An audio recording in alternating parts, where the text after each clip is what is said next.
Hello and welcome back. In this update we will be visiting 4 more locations and we will be sending the irregulars to another location as well. The first location on the list is Mr. Anthony Uraburu.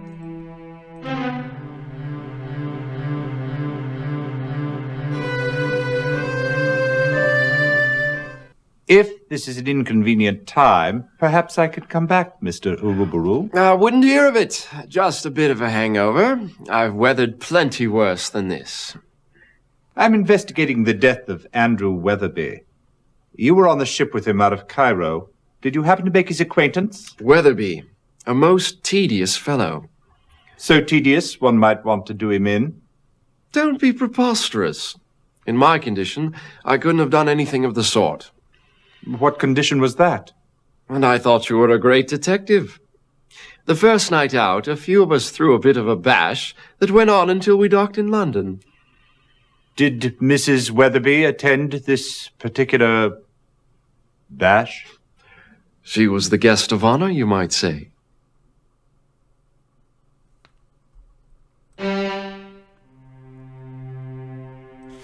Okay. The next person on the list is Philip Travis.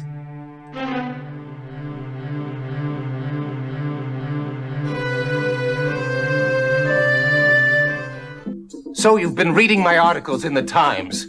I'm honored. What do you think of them? Quite interesting. You've clearly been following the murders quite closely. Who do you suspect? I believe it is the work of the ancient Egyptian god Pumateth and his goddess Neith. Be serious. I couldn't be more serious. You see, Mr. Holmes, although I am a journalist, I was actually trained as an Egyptologist. I know all about these mysteries. That's why my articles carry the force of truth. And what is the truth, Mr. Travis? The truth is that the Egyptians discovered the secret of life. What we call science is mere child's play compared to the knowledge they had. Look at this. Do you know what this is? It appears to be a mummified animal of some sort, a monkey perhaps. Precisely. Write a conversation piece. I've been using it in some very important experiments which, if successful, will unlock the secret for bringing back the souls of the dead. I've been working on it, Mr. Holmes, using these tanner leaves. Watch.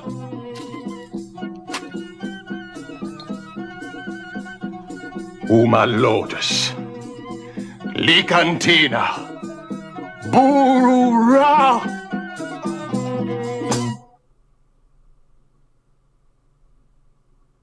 It appears that the soul of this particular monkey has no intention of making a reappearance. It's only a matter of time. I know it is. After all, these secrets have been buried for thousands of years. These things don't happen overnight. But it will happen someday. This is my mission. I believe I'll leave you to your work, Mr. Travis. Don't go yet. Let me show you more. Thank you. Some other time, perhaps. I believe that we have seen enough there. Moving swiftly on, we are now going to speak to Mr. Hogg.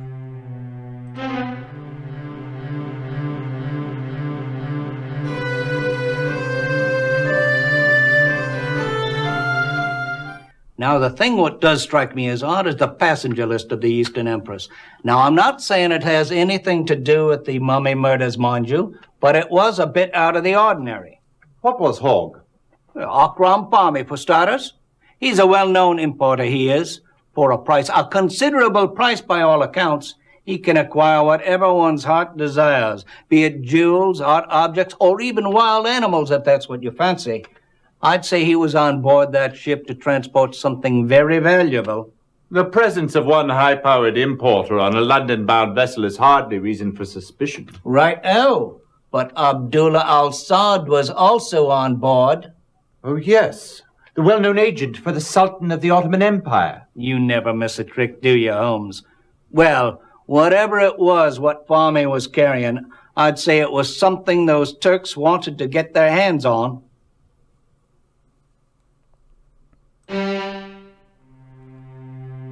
The last people that we will be visiting are the Fenwicks.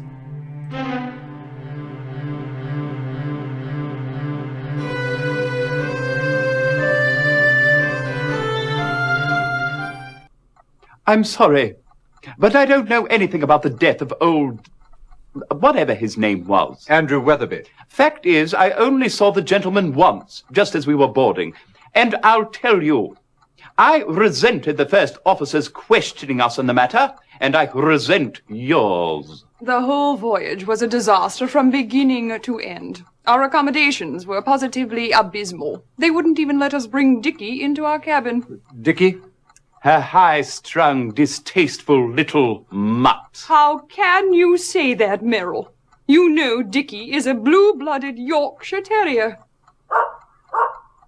Mumsy will be with you in just a moment, Dickiekins.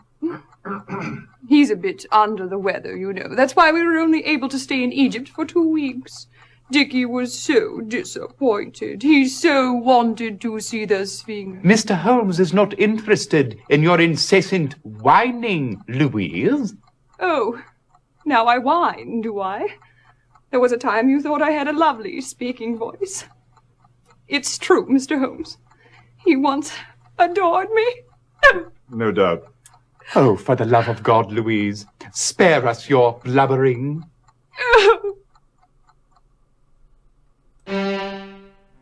Nice people. And now, at the end, we are going to send the irregulars to Porkishin Wells.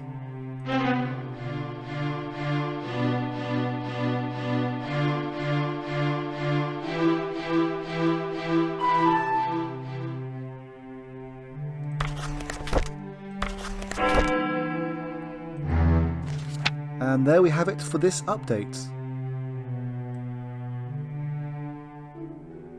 Apparently, Mr. Uruburu will still be hungover even if we send the irregulars.